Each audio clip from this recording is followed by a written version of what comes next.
In this video, we're going to replace the chain ring on this cheap e-bike. Two reasons that we're going to do that. Number one, it's a little bit wonky, so it touches the derailleur sometimes, making a little bit of a sound no matter how you trim the derailleur. And secondly, it only has 40 teeth. And for a bike that's going as fast as this does, you can get to a condition where you're spinning out too fast. So I want to get something a little bit bigger. Let's see what I have in my parts bin. As you can see here, I've been collecting chain rings and cranksets for quite a long time. And usually in this case, I would get a narrow wide chain ring and just throw it on there and make it easy. But because I have so many extra old chain rings sitting around, I want to try to reuse one of these. The narrow wide chain rings are better. They basically have bigger teeth and they retain the chain better. But I just don't feel like spending another $15 on this project, so I'm going to try and see if we can get away with a standard chain ring. So now I just need to find the right size. Like I said, the one on there now is 40, so really anything bigger than 40 I think will do fine.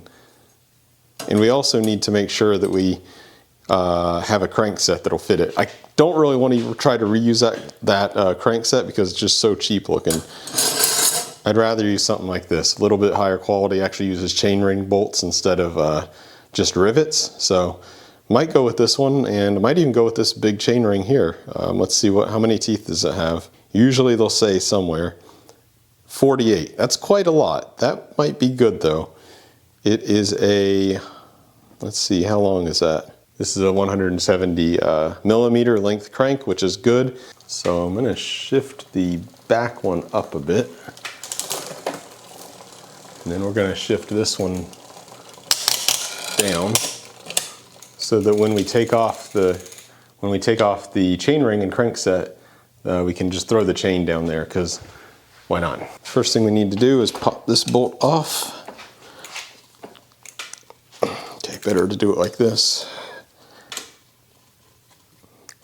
There it goes.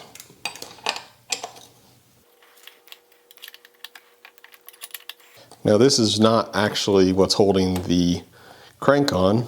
This is actually what pushed it on, but not what keeps it on. You can actually usually take this off and it shouldn't go anywhere. You're going to need a kind of a specialized tool to get the crank off. But don't worry, it's a pretty cheap tool. This is actually slightly more expensive one because it's a Park Tool brand, but you can get other brands probably for as cheap as like $7 on Amazon. It's called a crank puller. I'll leave this one down in the description. And you just go like that, then it stops, and then this is what's actually forcing the crank off. It can be a little bit tight. Whoa, that one's really tight, come on.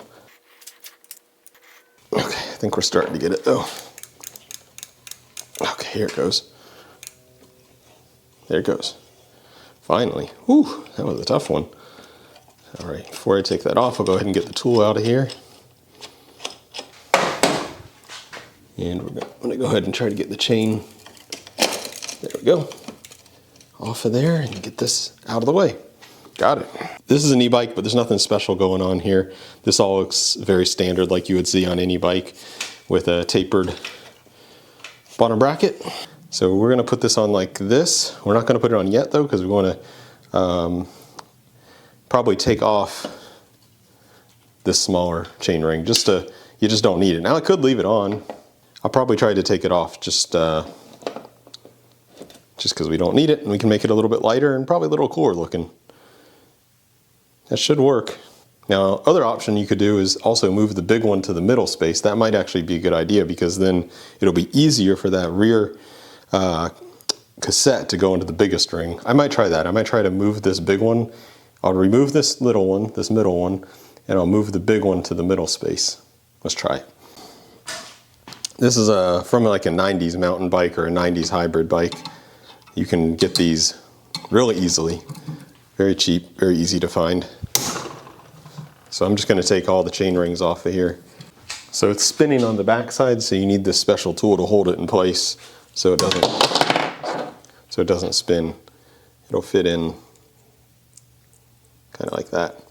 Not an expensive tool. I can leave a link to it down below. But I don't find these, they're just kind of a pain. I don't really like these type of bolts, but they're extremely common. Okay, there we go, it worked. I was able to hold the other part of this bolt in place and break that loose.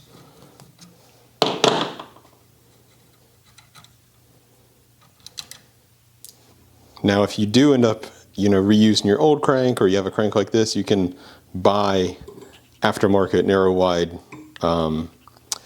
chain rings that go on the cranks. But like I said, I'm going to try to reuse this one. So this is the outside of the crank facing me. So this is going to need to be, like this. So like that, where the old one used to be.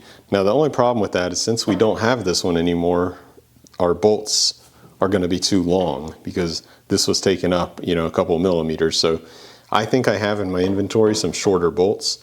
So I'm going to go grab those now. All right, I actually have a nice collection of used ones and ones that I've bought, kind of a mix. So what I'm going to do, I think there's only a couple sizes typically. I'm going to go ahead and measure. I think the sleeve part, we can reuse those. It's just the bolts themselves are going to be too long. This is what we need to get shorter. So these ones are 10.53 millimeters. This one looks shorter, 8.49. That might work. So there's our 10.5s. Here's an 8.5. I'm just kind of looking in my random area right now because that looks good. Actually, it's black though. 8.6. Yep. 8.6. This looks good. 8.6. All right, these ones are all about the same size, so we'll go with those. I'm not actually sure if these sleeve sides will work or not. We may need to find matching short ones for that. I'll try it like this, and if it doesn't work, then I'll have to find some short sleeve. But before we do that, this is a good opportunity to clean things up just a little bit.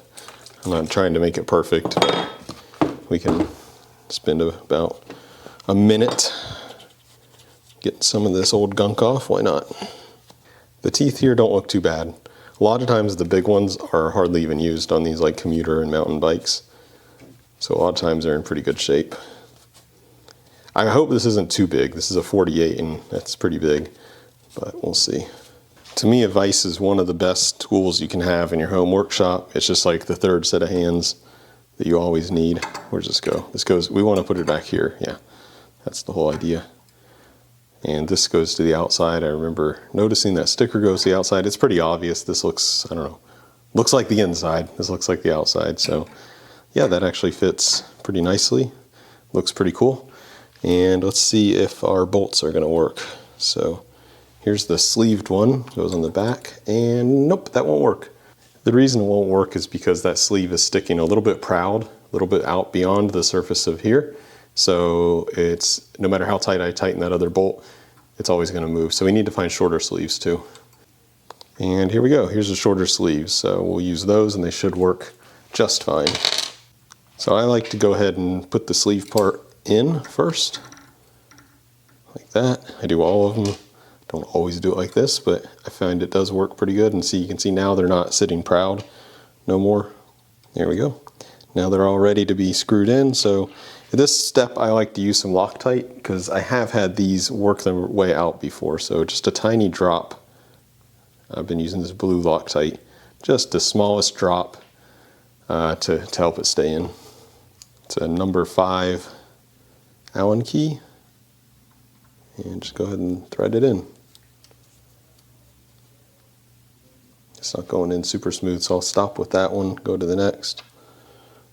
That one's going a little better, but I'm not going to tighten them down yet. You can even just start it off with your finger, I guess. Probably a better idea. I like to reuse this old stuff before opening up a new bag. It's just the way I do things. All right, let's go ahead and tighten these down. So I'm going to use the tool on the back side just to hold it.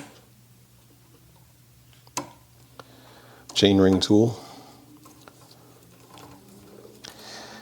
I feel like these two dark colored ones are a little bit harder to turn. Maybe, whoops, maybe they had Loctite on them already. I'm not tightening them down yet. I'm going to go around and just bring them down slightly snug, and then I'll go around and torque them down the rest of the way. I guess a better way to do it would be to actually make sure that each of these bolts are clean before using them. I didn't do that.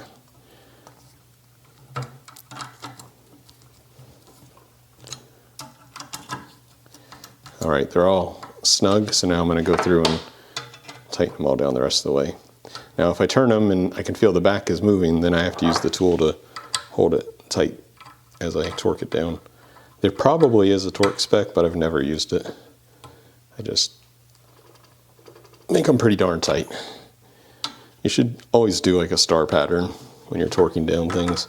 Maybe it doesn't matter that much in this case, but sometimes it does. That one I didn't need the tool for the back. The friction of it touching the back here doesn't allow it to spin, so that's nice. I like it when that happens. Okay, we're done. Now if you cared about the looks of this chainring, you wouldn't put it in the vise like that, but I don't care that much about the looks of this whole bike. This is an ugly bike, and I'm going to keep it that way. But also it's easier for demonstrations to have it in the vise. So this is ready now. Let's go stick it on the bike and see if that chain line is any good. The other consideration when you're making a bigger chainring like this, like especially in this case we're going 8 teeth, it may be that we will need to make the chain longer too. Hopefully not, but it could be. And yeah.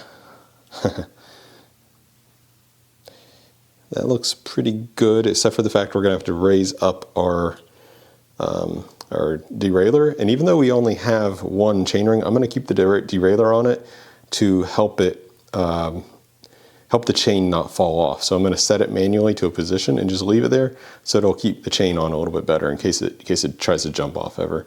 So a couple things though. We need to put grease on the spindle. You should grease the spindle before you torque it down, and we need to raise up the derailleur. And also we're going to go ahead and get the cable off here because the cable is not going to be needed no more, but I think it's going to work. Actually, before we stick it on, let's see how much weight we're going to save, because I feel like it's quite a bit.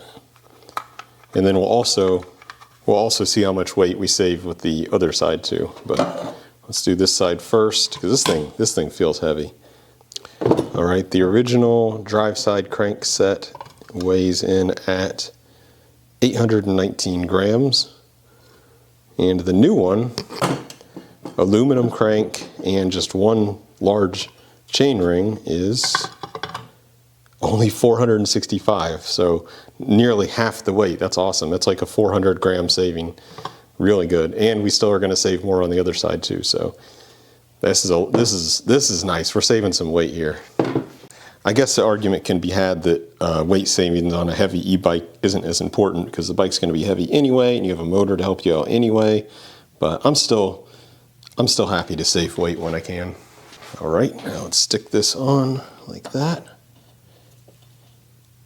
I do think we can torque this down before we mess with the derailleur. Yeah, the bolt for that is on the other side, so I'm going to go ahead and torque this down real quick. I think we can use the original bolt. Yeah, that looks fine. Now when you tighten this down, it is actually squeezing it onto that tapered square. How tight do you do these? I don't even know. I just do it almost maybe 80% of my strength. Depends on how strong you are, maybe. Maybe only 70, you know, 70, it's pretty tight. You need it to be tight, but not too tight. You don't want to break it. All right, there we go. It is possible to break that bolt. It is a pretty small bolt. So, all right, we got the crankset on. Let's go ahead and get this cable out of the way. Then we're going to move the derailleur up. Then we're going to put the chain on and see if it works. All right, let's cut that cable. There we go. We could save even more weight if we didn't keep the derailleur, but we're going to keep the derailleur as a chain guide. But we do lose all the cable in the cable housing, so that's a few grams there, and we can get rid of the front shifter. I'm not going to do that right now, though. I'm just going to leave it for now. I'll get rid of the cable and the cable guide for sure, but the shifter, actually this housing looks pretty nice. I'll keep this for any kind of future project. All right, now let's move this derailleur up. You can see the derailleur now, because we have a bigger chainring, the derailleur interferes with the chainring, so we need to bring it up. Is that going to be the same 9mm for this clasp? Yes, it is. Nice. This is a very cheap looking derailleur. The thing is, this isn't a good bike. I do like this bike, I'm having fun with it, but you can just tell like all the components are really low end, really cheaply made. A lot of steel parts, not even aluminum, although the frame is aluminum. A lot of stamped steel too, not even machined. You know, it's a budget bike for sure. So I'm just gonna put this a little bit higher, just like my finger width. So there's enough clearance, something like that. And then tighten it back down. You want it nice and square to the chain ring. Okay, that'll do. All right, and so you're probably noticing like, well, what are you doing? It's gonna hit still. We're gonna have it come out like that. How are we gonna have it come out like that without the cable anymore? I'll show you. Really simple. We're gonna kind of do a hack here, but it works totally good. And that's to use these stops. These are normally meant to stop the derailleur from going too far in any direction. But in this case, we're gonna stop it from moving at all. We're gonna tighten these down so that the derailleur will be set in a single position that can't move right where we want it. But first, let's see. Oh, shoot. Did you catch my mistake? I'm so dumb. I'll leave this in here because, you know, you can just see that even me who does this a lot messes up. I forgot to put the chain through here, so we got to take this off again. So dumb. You could also break the chain and then do it that way too, but I think being that this doesn't have a quick link anywhere on it, it's going to be easier. It was easier just to take the crank back off. Only took literally 3 minutes. So let's keep tight. First I'm going to loosen this outside one up so that it doesn't stop us from going outward. And then I'm going to physically pull this one out like that, kind of like a cam. And I'm going to tighten this one down so it'll have a place to rest on. And I'm just kind of looking at it, trying to line it up. Once you get this set, you won't have to mess with it no more. That looks pretty good. So let's see if we can get the chain up on there. Okay, maybe it's okay. Just kind of get this started. Okay, this might, okay, here we go. Ta-da.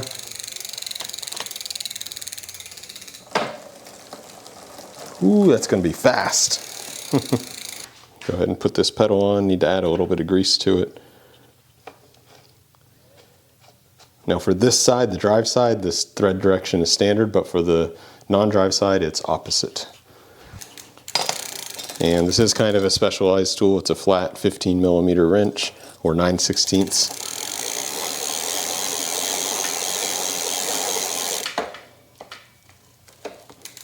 There we go. The process for the left side is exactly the same as the other. It's just easier because there's no chain ring involved.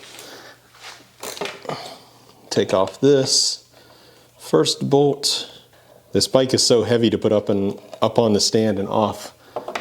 I'm not going to bother taking it down and turning it around. I'm just going to work in this cramped space back here because this is a pretty easy part of the job. Now, one thing to note is thread these in as much as far as you can because you do not want to take a chance of them being crossed or damaged because that'll make it super hard to get the crank off. Okay. This one's actually not quite as tight as that other one was, which is good. Yep, and there's the crank sensor. I can see that right there. But it doesn't really affect the bottom bracket, so easy. And since we did the other part, let's go ahead and check this one too, the weight difference. So the steel one, 431 grams, and the aluminum crank, 209. So pretty close to half. Everything aluminum for the crank set seems to be about half the weight as its steel counterpart, both of them being 170 millimeters long. So this is a nice upgrade. And one important thing is to make sure your cranks are opposing each other. You don't want to be pedaling with both feet up and down at the same time. Stick that on, stick this. Okay. Get that nice and tight. Put your pedal back on. This one's opposite direction, so I'm actually going left to tighten it down. And just like always, you want to make sure you get this threaded in by hand as far as you can to make sure the threads are not cross-threaded or anything weird like that. It's totally possible to do, so you want to give it a good turn to be sure it's going the right way before you bring the wrench into the picture. Wait, is this the right way? No.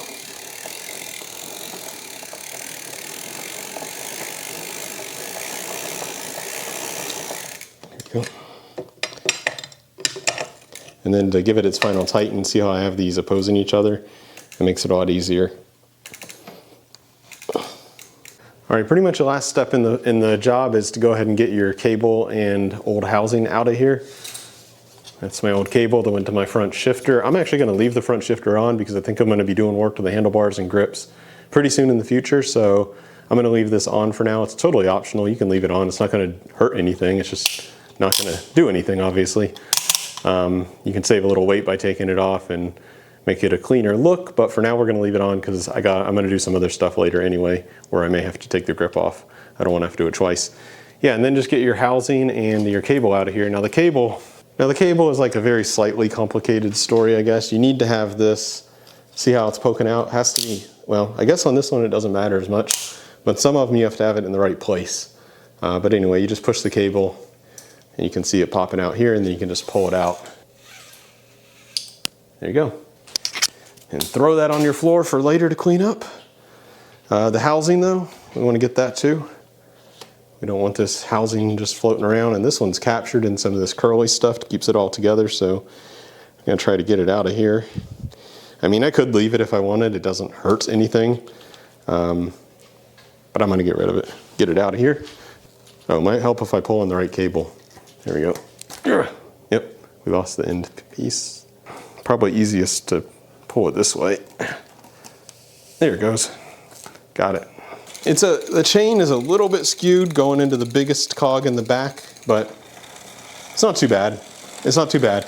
And nicely, one nice thing is the old derailleur is protecting it from coming off. I don't think you'd spend much time in this low gear, so at least the type of riding I'm doing. I'm not gonna worry about that. It's gonna be totally fine for the type of riding I'm doing. Mostly, I'm gonna be going fast, so I'm gonna be down here somewhere, you know.